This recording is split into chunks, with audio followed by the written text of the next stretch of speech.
हरे ओम ज्ञानतिमिरस्य ज्ञानाञ्जनशलाकया चक्षुरुन्मीलितं येन तस्मै श्रीगुरवे नमः. So we're discussing this understanding. Now, Parikshit Maharaj also want to clarify what exactly Yamaraj is going to do in this situation. He asked Sukadeva Goswami about what exactly is going to happen, and I will just share the screen for you.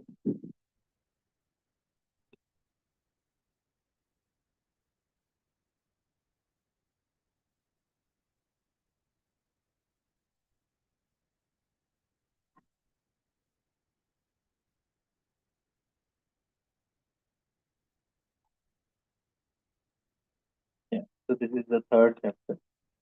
Here, an unprecedented breach of cosmic protocol happened.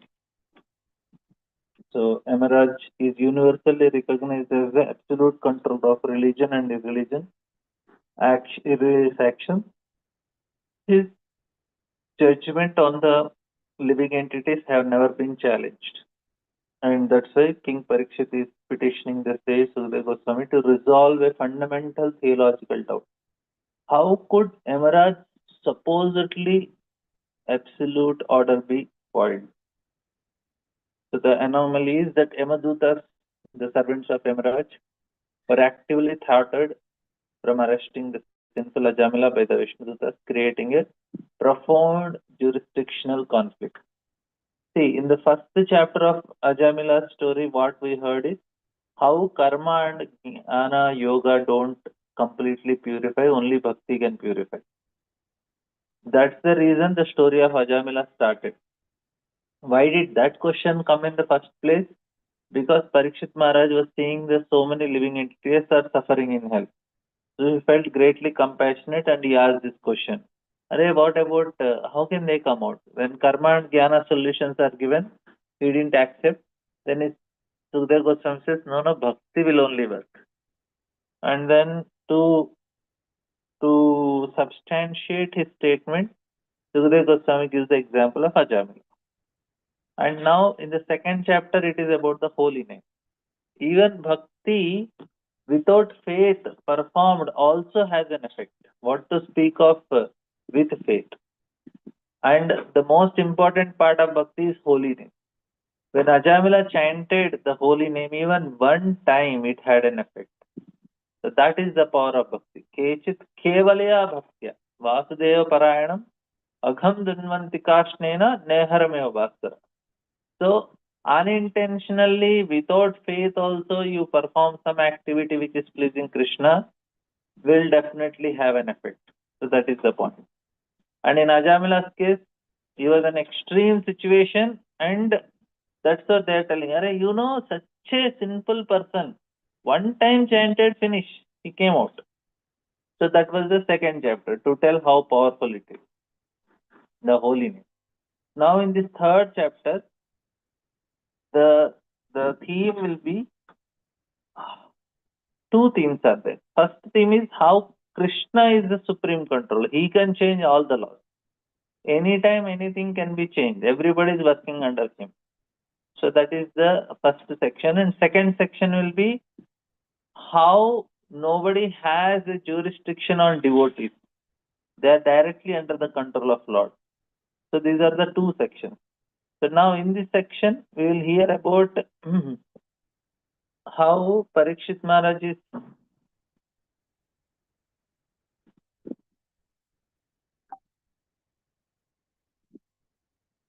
so he's asking this question.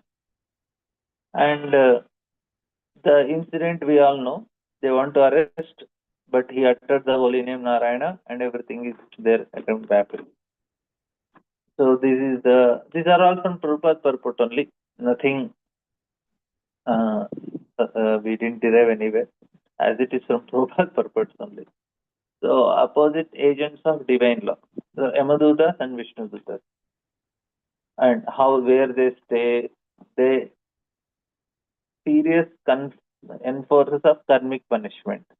Whereas Vishnu Dutas are beautiful, perfect, and radiant figures, and they secure Ajamila for hellish punishment due to his past sinful deeds. But they excused and protected Ajamila due to his final utterance of the holy name. So they uphold strict Vedic principles of karma, action and reaction, and triumphant throughout a higher overriding spiritual decree. So we will see this part. Now, the existential crisis of enforcers is how many controls are there? That's what Yamadutas are asking Yamaraj. Other rules are there in the material world. See, these topics now we should get thorough by end of this Ajamila section. One is karma, jnana, and bhakti. What purifies? What exactly purifies? And then holy name, the power of the holy name, how it purifies. And this section I told two aspects no doubt. Everybody is controlled under Lord Krishna. Second is nobody has jurisdiction on devotees. So these are two things. And there are details that are given. So we have to understand all the details that are given here so that we will be able to thoroughly understand this. So here one is Yamadutas, they return to Samyanipura, Puri, aggrieved, angry, and deeply disoriented. First is the loss of faith. If their master could not protect his own agents, serving him is seamless. And second thing is desire for retribution. We all need actually somebody in life whom we can trust, who can protect us. That is where the spiritual master comes. There is insecurity in people because if they don't find anybody who can protect, they they think parents will protect when they are childhood, but when we grow we understand they are limited. Then they will think, okay, if I have a partner, husband, wife, they will protect, but they will see after very soon that is also. And then they think, if I have my own children, they will protect me when I become old, my children will protect me. That is also not such a big chance is there. And then we understand, even if I have money, people think I should have money and sufficient money. Even that cannot protect because people get diseases, spend all the money, but it cannot be cured also. Then we understand that only protector, okay, then who? Then Guru can protect. How he is protecting? Because he gives proper knowledge. No other person can protect in that way because Guru is capable of giving us proper knowledge. That is the reason he is protecting also. So this is the big important thing to understand, that the only person who is capable of protecting is spiritual master. Because what we need is not financial support, emotional. We need spiritual. Of course, we need them also, but more important, that is only for the body and mind. But for the soul, who will protect the soul? Spiritual master protects the soul. If a person is able to take shelter of Prabhupada and Guru, they are going to protect us. So if the master could not protect his own agent, serving him seems useless. That is the point. We have to serve our master. We need to have a master and serve the master. That is compulsory. If we don't have a master and serve, then we'll keep our senses as master. Our wife and husband or whatever, they will remain the masters who are fallible. They cannot do anything much for us. We need to serve devotees. We need to serve Vaishnava, spiritual master. That is a protection for us. Desire for retribution. They wanted to bring Vishnu Dutas before Yamaraj for punishment. And if justice could not be restored, the defeated agents desired to commit suicide rather than serving a powerless master. You see? Chakshudan Diloje Janme Janme proposed it. Prabhupada have the power to protect us. We should not fear. That's why Prabhupada's name is Abhay Charana Aravinda. He is taking shelter of Krishna to make us fearless, and that's the name his father gave to Prabhupada. So that we'll also take shelter of Prabhupada. We'll also come. Now here, the next thing that is given, the necessity of singular absolute authority. This is a very important point. We need to have one single authority to make things work. The premise is the universe has multiple equal supreme judges. Then what happens? Rules, disagreement, or punishments versus reward. Like contradictory actions neutral each other, contrary actions fail to neutralize. So both can happen. And the result is no justice is served, no one is punished or rewarded. Double jeopardy, the entry is simultaneously punished and rewarded. The entities. And the conclusion is to prevent systematic collapse, the supreme judge must be one, not many. This is the important point of this section. This section, this first part of the sixth and the third chapter is there should be only one single authority. Then only judgment can happen properly. Otherwise, not possible. In the house also, if something's mother will get it done, something father. The children knows where to go, what. If they want something get, they will go to mother, and mother will agree. And then father, they will try to, say that no, mother side or whatever. If mother is authority, then it is easy for children. Anything they want, they'll go to mother, and father will object also. They'll say mother gave. The father has to obey. That's easy actually. If there are two authorities, then always a conflict. One will say yes, one will say no, and then it's always a fighting. And I've seen some families where this condition is like that. There are two authorities. It's always a problem. And this is the most important thing. Everywhere there should be one authority. Husband should be authority for outside work. Wife should be authority for inside work. Inside the house, wife should be authority. Anything that should be decided outside uh, related thing, husband should be authority. One authority should be there. If two are there, there's a problem. And in that way, they can keep a peaceful family. Otherwise, there is a problem. So this is a practical application from this section, but it's a very important point. And then next is very few points actually from every section. At least few points we should by heart them, or at least know what is the theme that is missing. Material prudence versus the Supreme Court. So here what happens is in human courts, multiple authorities yield different judgment. A person convicted in a lower court may appeal in the higher court, resulting in a contradictory verdict for the same individual. So I have seen also in my childhood, one of my friend's uncle, he killed actually. He did murder. In lower court he was punished. Then they appealed for higher court and he was released. He felt innocent. Previous court he was guilty and upper court he was innocent. How it happened? Yes, that is jurisprudence. That is what happened. But the Supreme Court, the court of the Supreme Personality of Godhead,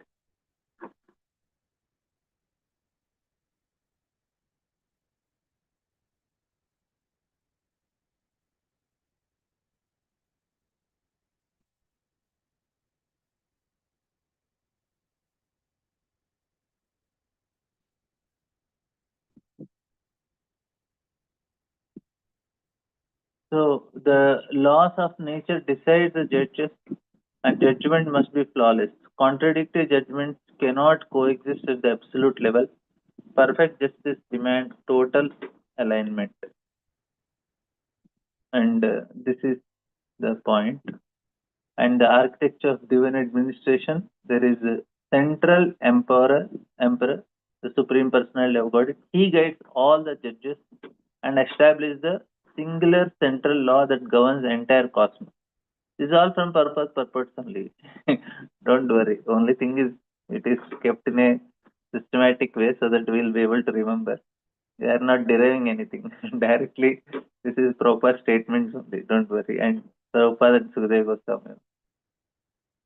So it is not some, what do you say, it is not some management class. We did not take anything from any management books and wrote this. This is directly from what it is written in a management way.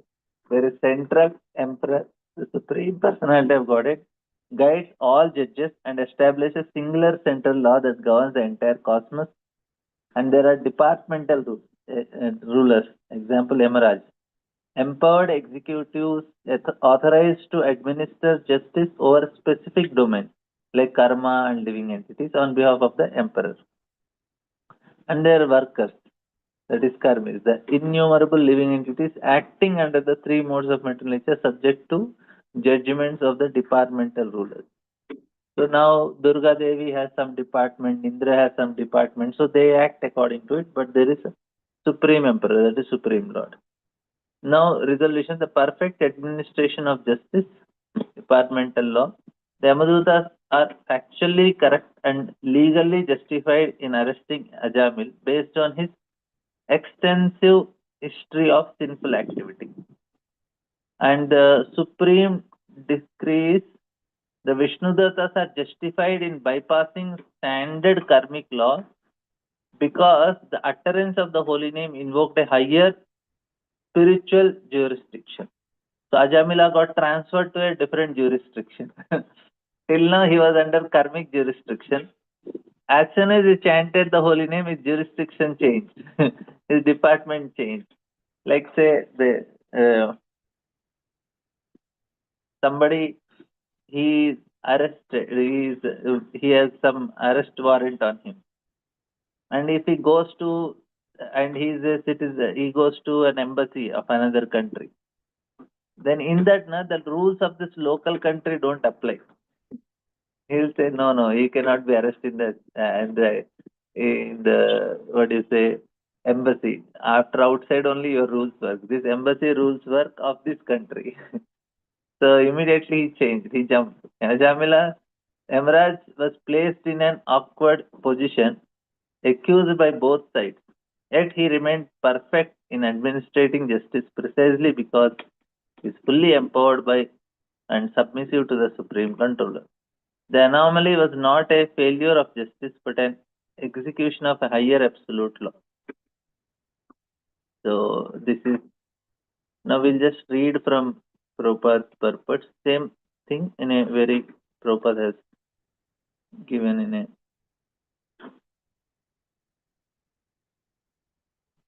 detail.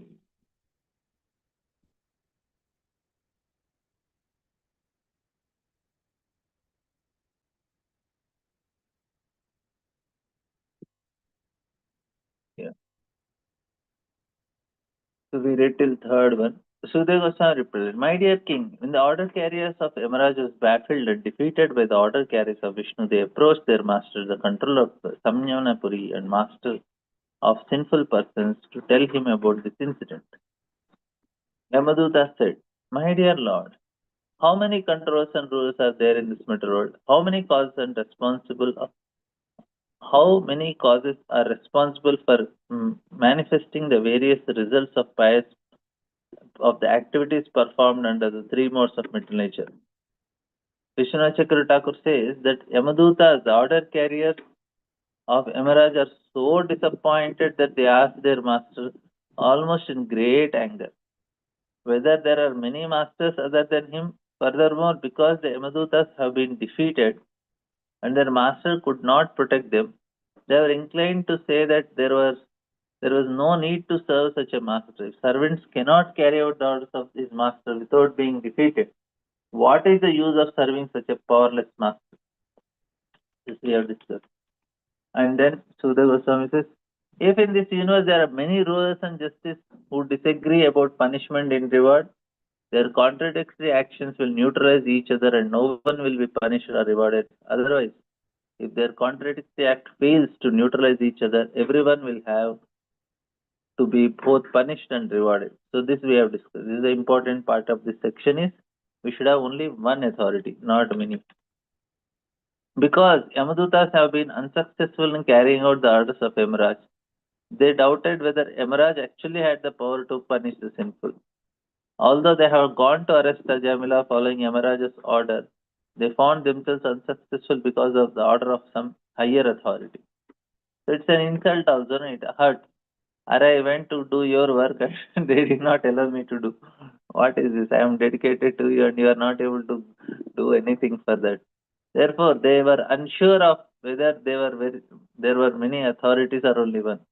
If there are many authorities who give different judgments, which could be contradictory, a person might be wrongly punished or wrongly rewarded, or he might be neither punished nor rewarded. According to our experience in the mortal world, a person punished in one court may appeal to the another. That the same man may be either punished or rewarded according to different judgments. So these all whatever we discussed is there in the purport only. That's what I was telling. Actually, the position of Emeraj was very awkward in the case of Ajamila because Yamadutas were right in attempting to arrest Ajamila, but Vishnudutas had baffled them. Although Emeraj, under the circumstances, was accused by both Vishnudutas and Yamadutas, he is perfectly in administering justice because he is empowered by the Supreme Lord. Therefore, he will explain what his real position is and how everyone is controlled by the Supreme Controller. So that was the second section I told. Now, Yamadutas says that since there are many different kinds of karmis or workers, there may be different grades of rules to give them justice. But just as one central emperor controls different department rulers, there must be one supreme controller to guide all judges. Proper rating in government management, there may be departmental officers to give justice to different persons, but the law must be one, and that central law must control everyone. Yamadutas could not imagine that two judges would give two different verdicts in the same case. Therefore, they wanted to know who the central judge is. The Yamadutas were certain that Ajamila was not sinful man, but although Yamaraj wanted to punish him, the Vishnudutas excused him. This was a puzzling situation that the Yamadutas wanted Yamaraj to clarify. And the next verse is the supreme judge must be one, not many. That was our understanding, that you are the supreme judge and that you have jurisdiction even over the demigods. Our impression was that you are the master of all living entities, the supreme authority who discrimination between the pious and impious activities of all humans. So Yamadutas were thinking Yamaraj is the supreme.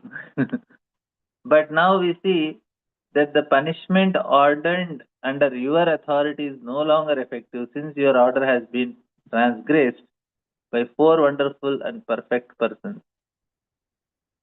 Propagating Yamadutas have been under the impression that Yamaraj was the only person in charge of administering justice. They were fully confident that no one could counter his judgment, but however, to their surprise, his order has been violated by the four wonderful persons from Siddhaloka. And in this section, there are two more verses. Vishnu Chakra Thakur remarks that Yamadutas wanted to bring Vishnudutas before Yamaraj. If Yamaraj could not have punished Vishnudutas, Yamadutas would have been satisfied.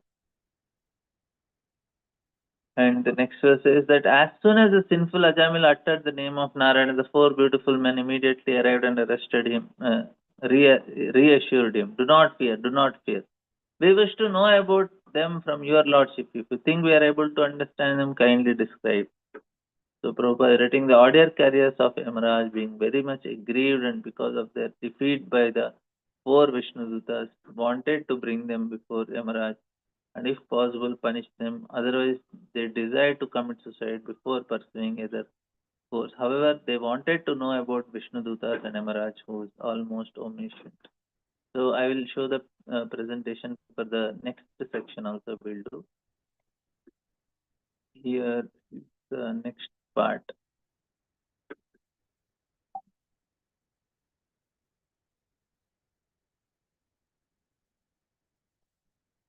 Now, Emerald is going to answer. So this was the conflict. So the catalyst of doubt is what? Yamadutas, the agents of cosmic law, and Vishnudutas, agents of grace. So they are the two different personalities. One is about the cosmic law, one is about the agents of grace. After being thwarted by the radiant Vishnudutas who attempting to arrest a dying man, the Yamadutas enforce of cosmic justice return to their master, Yamaraj, Lord of Death. They really had been fractured. They asked a fundamental question. So, is there a controller above you? That was the question. Now, what Yamaraj is going to ask. Even the enforcers of universal law operate under the limited understanding of reality. That means Yamadutas, they don't know everything correctly. They are also acting under limited understanding of reality. They don't have full understanding of reality. Their doubts prompt a total revelation of cosmic hierarchy.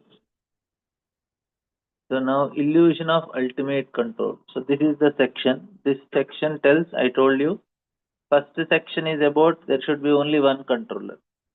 Second section is about Krishna is the only controller and all other demigods are under him, working under him.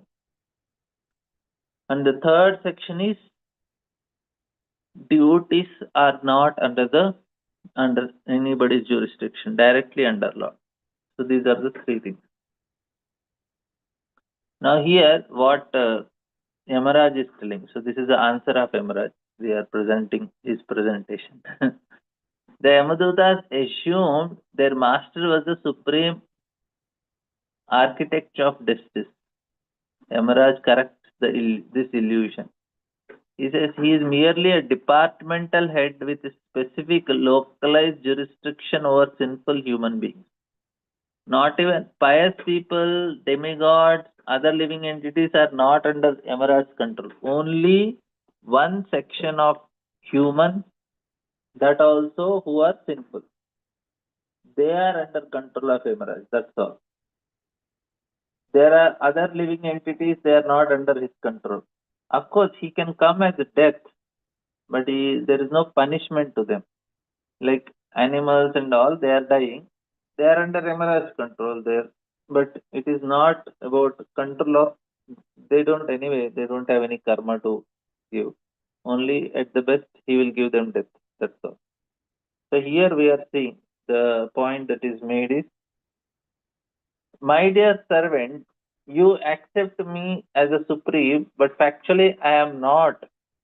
Others who control their own departments in the affairs of universe are insignificant in comparison.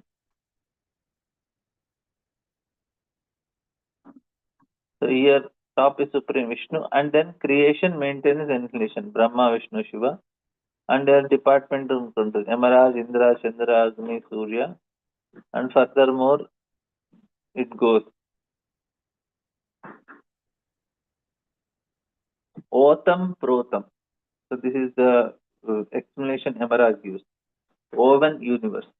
He says, how does the supreme controller maintain the cosmos? These are from same, I am repeating. Prabhupada purports and only. It is presented as so. How does the supreme controller maintain this cosmos? Emerald used as an analogy of a woven cloth. The supreme Lord in the cause of all causes, permeating the universe across both axes of existence.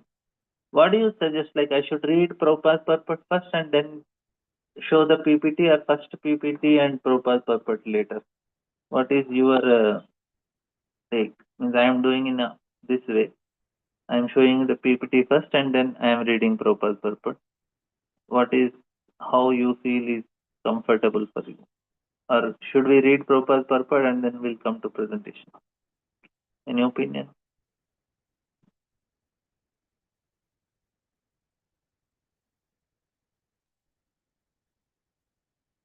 Okay, first is Prabhupada's purport. Okay, purport and then presentation. Okay, then we'll go to purport.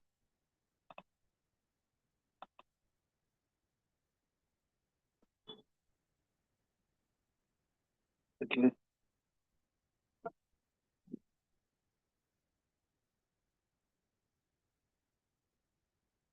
this. So we will see what this is till 22nd, 21st shloka. So 10 more shlokas, then we have presentation. So this is a section of from 10th to 21st. Yeah, 11th onwards. Sukadeva Goswami said, thus having been questioned, Lord Emerald, the supreme control of the living entities, was very pleased with these order carriers because of hearing from them the holy name of Narayana. He remembered the lotus feet of the Lord and he began to reply. So first thing what pleased him is they all uttered Narayana. So Prabhupada rating Srila Emerald. The supreme control of living entities in terms of their pious and impious activities was very pleased with his servants because they had chanted the holy name of Narayana in his domain, dominion.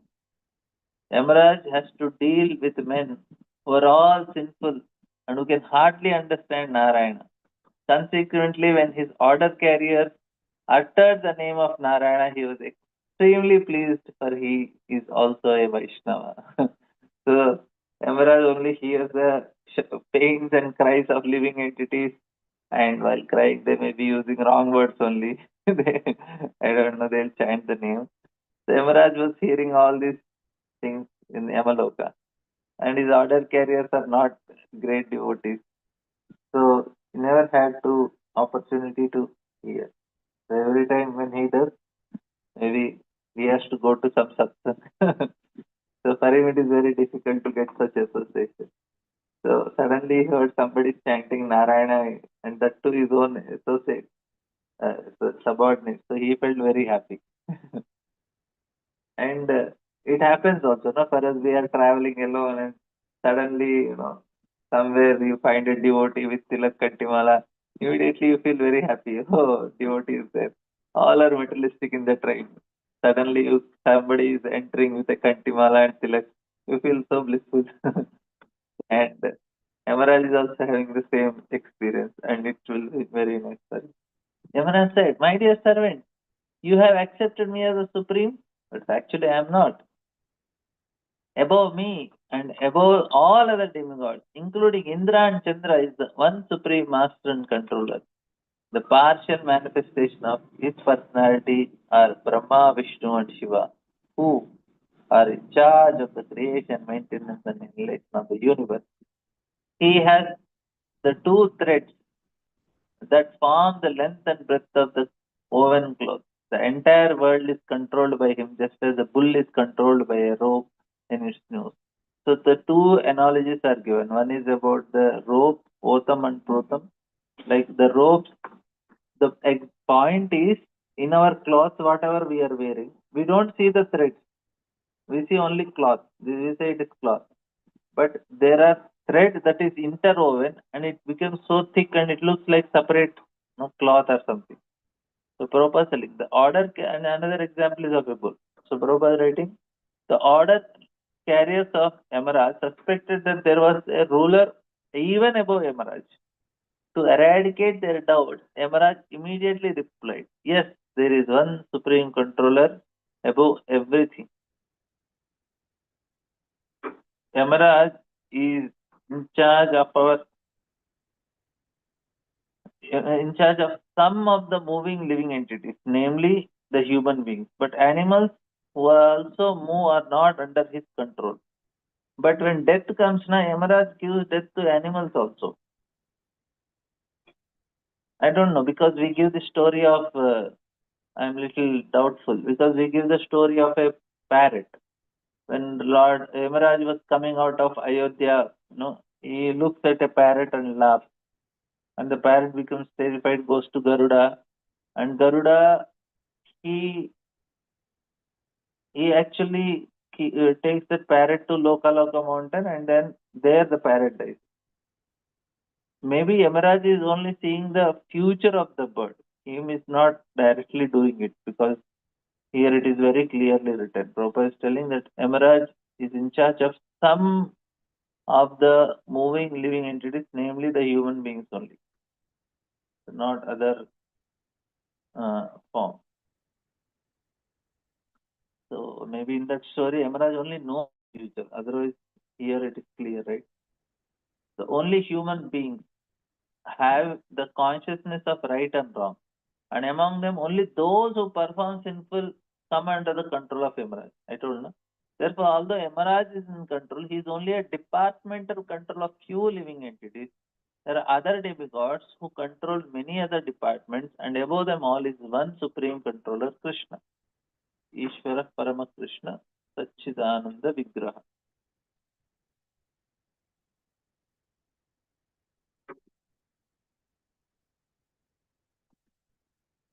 There are many demigods who control. So here Madhvacharya explains the word Otam Protam refers to cause of all causes. Supreme Lord is both the vertical and horizontal of the cosmic manifestation. Skanda Puran says, Yata Kata Pata Sutra Ota Prota Cha Sat Cha Sattitaha Evam Vishman Idam Vishwam Otam Protam Cha Samstitim. Like the two threads, horizontal vertical, of which equality is manufactured, Lord Vishnu is situated as the vertical and horizontal cause of the cosmic manifestation. Just as the driver of bull cart ties ropes to the noses of the bull to control them, the Supreme Lord binds all men through the ropes of his words in the Vedas, which set forth the names of and activities of the distinct order of human society. In fear, the members of these orders are worship the Supreme Lord by offering him presentations according to the respective activities. Any questions, comments?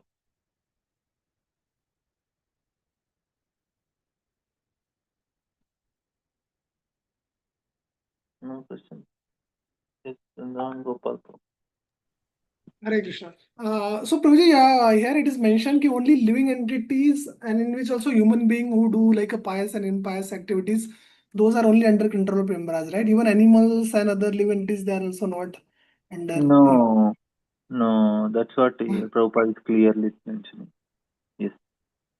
So then these animals and other living entities, Prabhuji, how their fate is decided, like means who decides? Brahma writes fate of everyone, Prabhu. Yamaraj does not write fate. He only is a judge. Fate is written by Brahmaji. He is Vidata. He is the controller. He is called, he is Vidhata. He is giver of all your credit, what you want to get in this life. Okay, so means That all whatever department is other. of Brahma. Yeah. So all animals, plants and all that, then they will be like based on their whatever previous karmas. So as per like Brahmaji has written the whatever next birth and all that, they will go in that natural cycle. Is it? Yes, yes, yes, yes. Okay, okay. Okay, good. Thanks. Any other question, comment?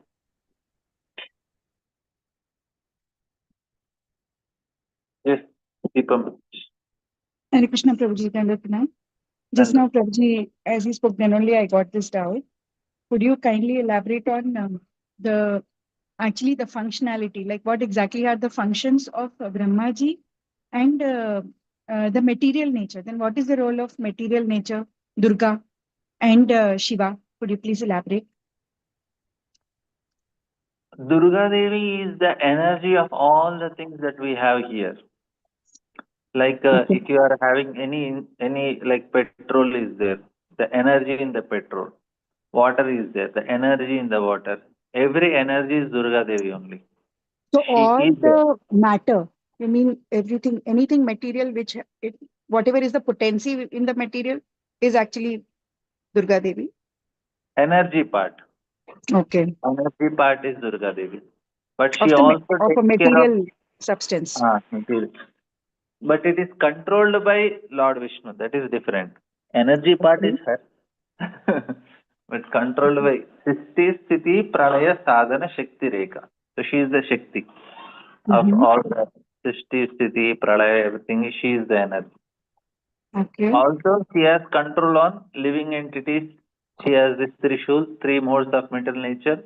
They are also, means she controls the living entities through these three modes of material nature. So we are all illusioned because of Maya, Durga Devi only. So she is keeping all of us here, attracted to all these things that is happening. So that is her job, to make sure that the living entities are sufficiently illusioned and they are continuing in this material world. That is her job. That's why it is thankless task. Prabhupada tells this. Mhm. And Shiva is the controller of that Durga. So Okay. he controls her. So, like living entities, we are trying to control matter to our level. Shiva is controlling whole of Durga.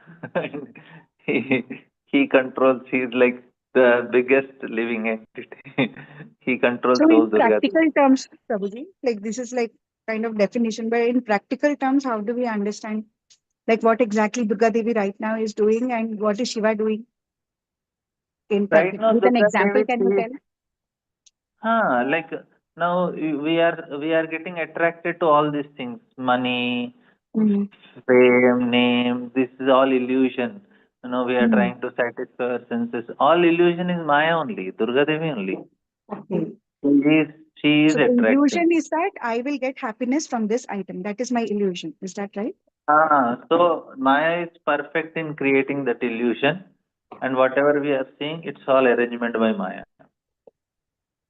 Okay. And she is controlled by Lord Shiva, because Durga, Lord Vishnu does not directly come under control with Maya. He Mhm. comes in the form of Shiva to control. That's Okay. why Kshiram Dadayati Vikara Vishesha Yoga Sanjayate Nahi Tata Patagachetu Yashyambhutam. Lord Shiva, he comes under control of, he comes in touch with Durga Devi. That's why there is Vikara in him. We say, na, there is impurity. That's why Mm. milk becomes curd. Why? Because when you touch with some sour object. Similarly, Shiva comes in touch with Durga Devi. So Lord Vishnu does not control Durga. He only glances on the material nature, and that is Shiva. Mm. The glance is called Mm. Shiva. So Yes. he controls Durga Devi. Okay. That is And the job of Lord mhm. Shiva. So what does it mean by like he controls Durga Devi? What is that controlling do? Control means he decides for living entities what Mm. should be done, how should be. Means he is the person who is like, if you have some vehicle, somebody should control it. Otherwise, what will happen to it? It should Mm. be, if you have a machine, it should be controlled. So there should be controller. Now you Okay. have so many machines in your house. They have energy, but who is operating them? There is a So controller. So he Shiva is is the the controller. controller of that energy. He is the controller. And Brahma is creator, and he is also the decider for the fate of living entities. What Okay. is their fate? So How much Brahma they. basically is creator of the places, like in the sense the planets where the living entities will take, and what is the body which the living entity will actually occupy next. Yeah, that is all And by Brahma. when it comes to fate, what all comes under that? That Yes. What should be given and what should not be given, everything is decided by Brahmaji. That is his okay. jurisdiction. And yeah, so these three personalities are there. So if somebody is going to Durga Devi and worshipping Prabhu, what do they get and what do they get from Shiva? So Durga I thought Devi, that any material any material desire can be fulfilled by Shiva. But then what does Durga do? What kind of desire she actually, fulfills? she also can fulfill all material desires. She also have all the powers. Okay. So Any what is the type of difference mental. between their two jurisdictions? Like what are the two? Is there any difference or both give the same thing as father and mother of material universe?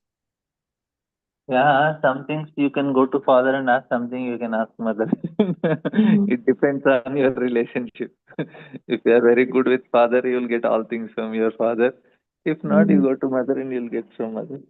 Both you, both are possible Okay. based on your relationship. But both can give the But same things. Like they can why give, I'm but asking they'll is go to because Devata specific can things. If give. they want to have good husband, they'll go to Shiva. I know. And if they want something, uh, some other benefit, they want material enjoyment, they go to Durga, like that. There are some specific. That's what Shastra says. Prabhupada also writes in the purport. But they can give both also. Durga can also give good husband if she wants. It is not a problem for her. But generally, they go for a good husband to Shiva, like that.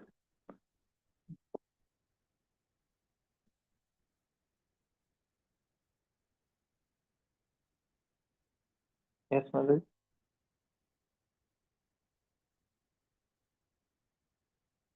Hare Krishna. You are able to hear me? We are not able to hear you. Okay, any other question? Comment?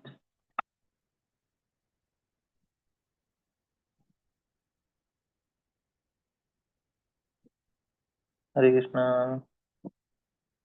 Yes, Srinivas.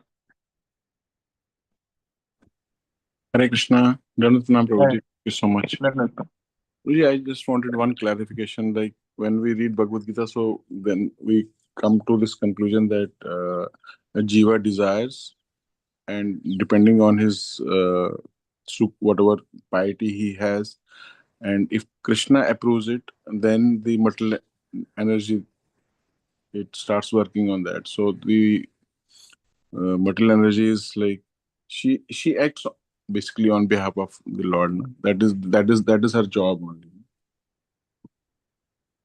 Yeah. Yes, bro.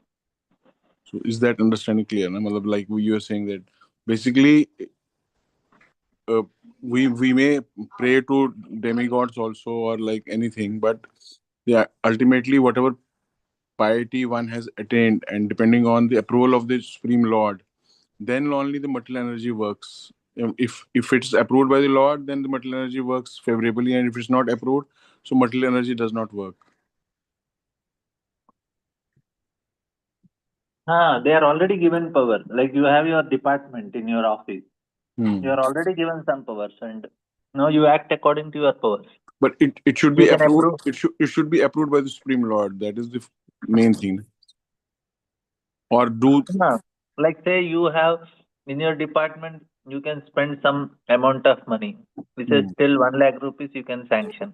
Hmm. After that, you need to take more permission. Hmm. But some level of freedom that is given. So every demigod have their own limits. If they want more, then they have to go up. So the laws are already decided. Like if you put your hand in fire, it will burn. Hmm. So already that is there. So So Durga basically, Devi acts they like that. they they have only the jurisdiction uh, related to this material world only. Beyond that, they don't have any power. And if somebody is That wanting, also material world to some parts only and on some living entities only. Hmm. And like in the case of devotees, like we were reading that, then the other things are not having any effect for devotees. So how do we understand that? Like when somebody takes shelter of the Lord, then other energies, they don't have any effect on the Lord. How do we? Can you just No, no, enlighten? no. They have effect, but they don't act like say if you overeat, will you Hmm. get a problem with your stomach or not? Yes, yes, yes. That means the laws of nature are working on you. Hmm. So they will work. But now Durga Devi says this person is belongs to some higher power. Hmm. So she will not interfere. Let Lord decide directly. So Lord interferes. So the law of nature works, but through Krishna now. In Oh. place of Durga Devi, Krishna will stand. Hmm. Correct. That makes yes. Thank you, bro. Thanks a lot. Bir Krishna Prabhu, you had some. Hare Krishna, Prabhu. No, no. Prabhu, here it is mentioned that due to fear, these four wordas they worship the Lord. Why? Because of fear, Prabhu.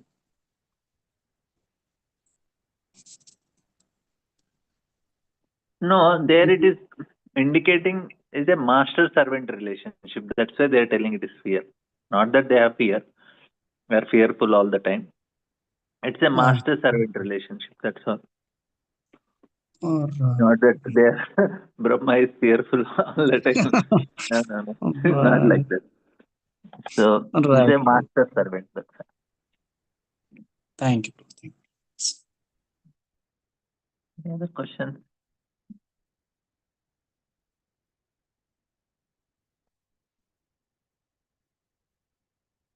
Bro, actually, I got the answer. I didn't. I just want to. Thank you.